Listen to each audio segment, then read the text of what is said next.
December నెలలో వచ్చినప్పుడే ఆ యొక్క నక్షత్రాలు కట్టుకుంటాం. తర్వాత మళ్ళీ పాపం అనే జీవితాలకు వెళ్ళిపోతూ ఉంటాం.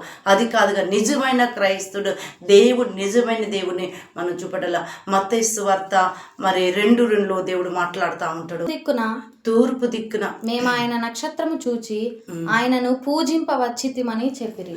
తూర్పు దిక్కున ఆయన నక్షత్రము చూసి ఆయన గణపరచటాన్ని.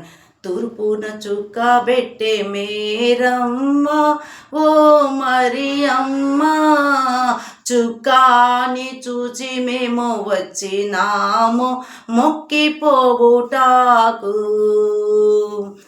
ఈరోజు దేవుడు ఆ తూర్పు చుక్కును పెట్టి ఆయన పూజించటానికి, ఆయన ఆరాధించటానికి ఈరోజు అనేక రీతిలుగా సిద్ధంగా ఈ డిసెంబర్ నెలలో ఈ నక్షత్రం, ఈ యొక్క వెలుగనే ఇక నక్షత్రంలో నేను వెలిగేవారుగా ఉండాలా. దేవుడి సన్నిధిలో నువ్వు ఉన్నట్టయితే ఆ గొప్ప వెలుగుగా మొక్కటానికి, ఆయన ఆరాధించటానికి దేవుడు కృప చూపెట్టబోతున్నాడు. దేవుడి మాటలు దీవించునుగాక. ఆమేన్.